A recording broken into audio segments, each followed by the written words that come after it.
نہیں چاہتے کہ آپ نہ شاہ محمود کا چہرہ دیکھیں، نہ ان کی آواز سنیں، نہ عمران خان کا چہرہ دیکھیں، نہ عمران خان صاحب کی آواز سنیں، کیونکہ ان کی آواز سن کر، ان کا چہرہ دیکھ کے، ان کے الفاظ سن کر لوگوں میں جوش اور ولولہ پیدا ہوتا ہے۔ لوگوں کو یہ معلوم ہوتا ہے کہ اس وقت پاکستان میں ناانصافی ہو رہی ہے، ایک سیاسی انتقام کا انہیں نشانہ بنایا جا رہا ہے، اور یہ وہ چاہتے ہیں کہ سچ کو وہ روک سکیں، مگر سچ وہ چیز ہے جو کبھی روکی نہیں جا سکتی۔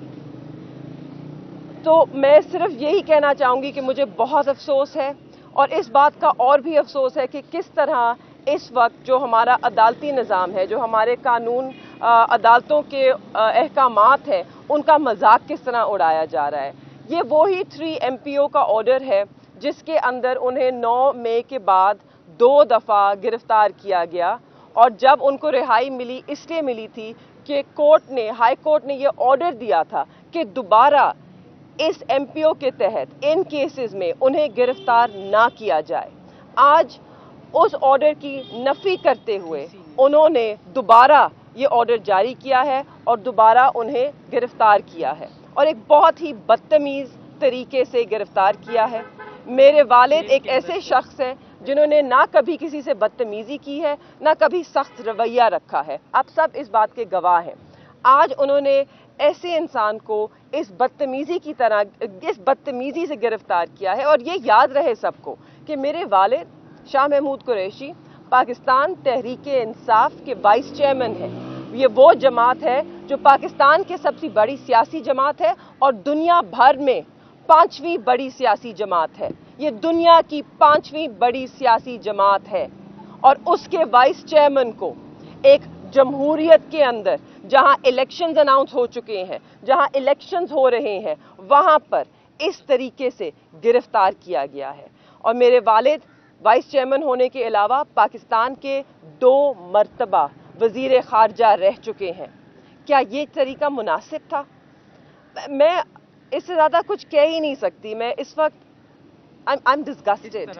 آپ تیمور صاحب بتائیں گے۔ میں اس پہ قانونی نکات پہ بات کروں گا۔ ایک وکیل کے طور پہ آج نہایت افسوس کی بات ہے کہ کس طرح ایک سابق وزیر خارجہ کو 2 دفعہ کے وزیر خارجہ کو دھکے مار کے ایک بختر بند گاڑی میں ڈال کے لے جایا گیا ہے۔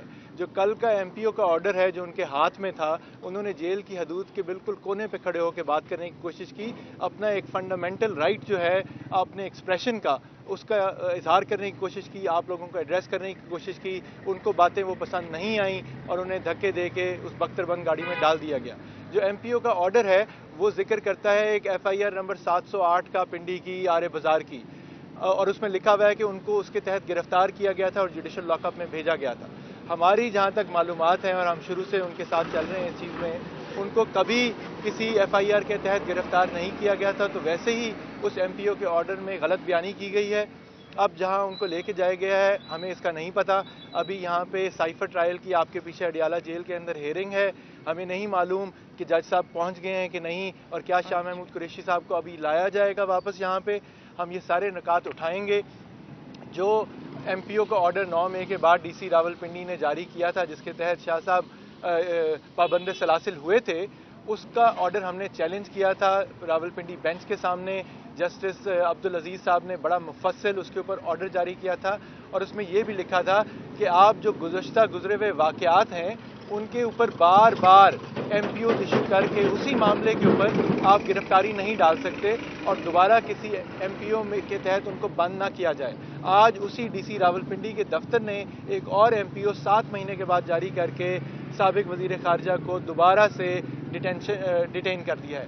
تو ظاہر ہے یہ چیزیں سب چیلنج ہوں گی، لیکن سوال تو یہ ہے کہ ہم یہ چیلنج کریں گے تو پھر کس فریولس کیس کے اندر یہ گرفتاری ڈالیں گے، اس کے بعد کس میں ڈالیں گے؟ یہ تو خواتین کو کوئٹہ تک، پشاور تک لے کے جا رہے ہیں۔ تو یہ افسوس کی بات ہے کہ سیاسی انتقامی کارروائیوں کی وجہ سے آئین و قانون کی بھی دھجیاں اڑائی جا رہی ہیں، اور ہم اس چیز کو مکمل پیسفل پرامن طریقے سے اپنی قانونی جدوجہد جاری رکھیں گے۔ میں صرف ایک چیز اس میں ایڈ کرنا چاہتی ہوں۔ سپریم کورٹ کا اگر آپ آرڈر پڑھیں اور اس میں جو جسٹس اطہر من اللہ کا نوٹ ہے، اگر آپ اس پہ ذرا اپنی نظر ڈالیں تو اس میں یہ صاف لکھا ہے کہ عمران خان، انہوں نے بری بھی اس لیے کیا ہے، عمران خان اور شاہ محمود قریشی کو اگر آپ جیل میں رکھیں گے تو آپ ایک شفاف انتخاب نہیں کرا سکتے. یہ جینیون الیکشنز کے لیے انہوں نے کہا ہے اور ایک جینیون ڈیموکریسی کے لیے ان کا باہر ہونا ضروری ہے. تو اس وقت اس ملک میں نہ کہ صرف ایک ہائی کورٹ مگر پاکستان کا جو سب سے اول کورٹ ہے سپریم کورٹ آف پاکستان، ان کے جسٹس اطہر من اللہ کا لکھا ہوا لفظ اس کی بھی یہ قدر نہیں کر رہے. شکریہ جی.